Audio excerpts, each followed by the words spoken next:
आप देख रहे हैं know the times Punjab Kesari TV.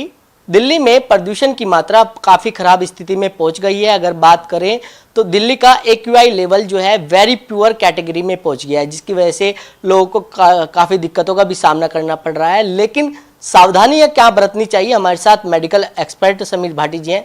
Bhati साहब, लगातार जो एक्यूआई लेवल है कभी वेरी प्योर कैटेगरी में पहुंच जाता है, कभी 500 के आसपास पहुंच जाता है। लोग किस तरीके से बचें इस वायु प्रदूषण से? बिल्कुल बिल्कुल, देखिए जब हम दिल्ली की बात कर रहे हैं, स्पेशली दिल्ली और एनसीआर की बात कर रहे हैं, सर्दियों के अंदर खास तौर पे दिवाली के बाद हम देखते हैं पोल्यूशन का स्तर बढ़ता ही चला जाता है। इस बार दिवाली की तुरंत बाद तो नहीं बढ़ा, पर अब जिस तरह से हम देख रहे हैं काफ़ी ज़्यादा बढ़ गया है। सर्दियों में बेसिकली क्या होता है कि सर्दियों में ड्राई एयर रहती है, तो और हवा के अंदर ह्यूमिडिटी की मात्रा भी बढ़ जाती है। इस वजह से जो प्रदूषण के कण हैं वो उनकी मात्रा बढ़ जाती है। बट प्रदूषण में सबसे ज़्यादा महत्वपूर्ण आ जाता है कि हार्मफुल केमिकल और गैसेस काफ़ी ज़्यादा, ये सब इसका भी एक मिश्रण होता है। जैसा अभी हम सुनते हैं कि PM 2.5 ये जो है हवा के अंदर काफ़ी ज़्यादा बढ़ गया है। तो जो PM 2.5 है वो हमारे शरीर के लिए काफ़ी ज़्यादा खतरनाक है। और ये ऐसा नहीं कि किसी एक हिस्से को हमारे नुकसान करता है, ये शरीर में हेड टू लेके टो तक बॉडी के सभी ऑर्गन को नुकसान करता है। PM 2.5 पार्टिकल ऐसे होते हैं, जैसे हम कोरोना वायरस के अंदर देख रहे थे कि कोरोना वायरस अदृश्य था, हम उसको देख नहीं पा रहे थे। इसी तरह से ये PM 2.5 पार्टिकल्स जो होते हैं ये इतने फाइन होते हैं, मतलब आप ये मान के चलिए जो हमारा बाल है उससे भी 70 गुना छोटे होते हैं, तो हम देख नहीं सकते इसको जैसे हम अंदर इनहेल करेंगे सांस के जरिए, ये अंदर जाएगा, लंग्स के अंदर हमारे जाता है, और लंग्स के बाद ये हमारे ब्लड स्ट्रीम में भी, ब्लड में भी चला जाता है, जिससे फिर हमारे पूरे शरीर के अंदर। तो इसके कई तरह के नुकसान हैं, जैसे ये हमारी लंग्स को तो नुकसान करता ही करता है, हमारी ब्लड के अंदर जब चला जाता है तो हमारी जो आर्टरीज होती है, जो लंग्स को के तरफ जो हमारी वेसल्स होती है, जो हार्ट के आसपास हमारी वेसल्स होती है, उनको काफ़ी नुकसान पहुंचाता है, उनमें इन्फ्लामेशन कर देता है। अभी जिस तरह से हम केसेस देख रहे हैं कि जो जिनको लंग संबंधित पहले से प्रॉब्लम थी उनकी प्रॉब्लम बहुत ज़्यादा बढ़ गई है, कि जिनको अस्थमा था उनकी अस्थमा की समस्या एकदम से ज़्यादा बढ़ गई है।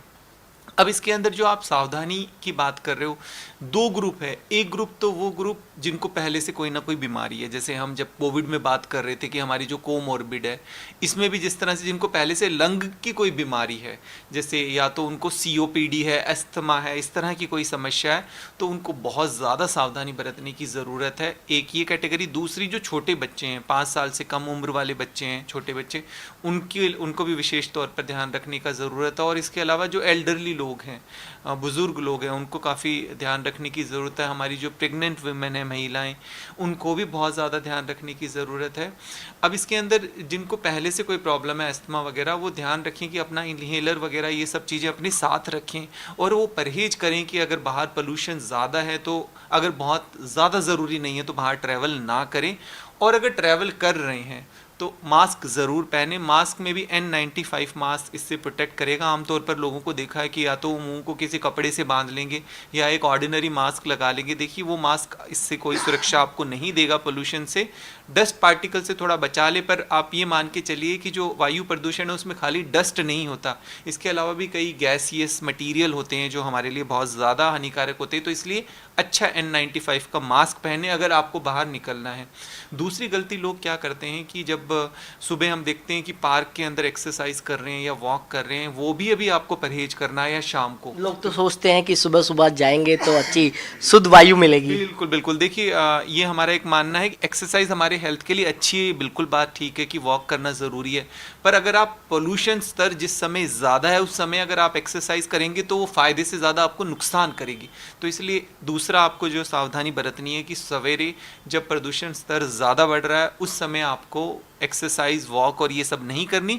अपने घर में अंदर आप योगा और इस तरह की कई चीज़ें कर सकते हैं। तो बाहर अभी फ़िलहाल प्राणायाम वगैरह से बचें, क्योंकि उस समय काफ़ी ज़्यादा पोल्यूशन का स्तर होता है। और ख़ास तौर पे बुज़ुर्ग लोग और जिनको मैंने जैसे बताया ये प्रॉब्लम है, वो तो बिल्कुल कतई इस चीज़ को अवॉइड करें।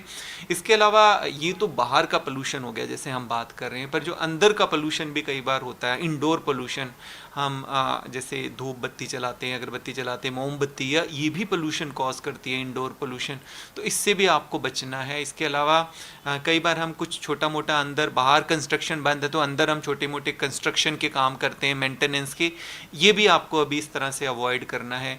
कुकिंग वगैरह खास तौर पे जब महिलाएं करती हैं वहाँ पर भी ध्यान रखें कि आपका एग्जॉस्ट ठीक से काम कर रहा हो, क्योंकि वो भी जिस तरह का फ्यूम है, धुआं, वो भी कई तरह का प्रदूषण कॉज करता है।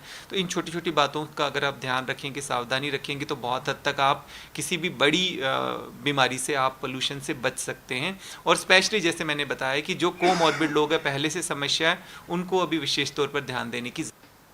ये थे मेडिकल एक्सपर्ट समीर भाटी।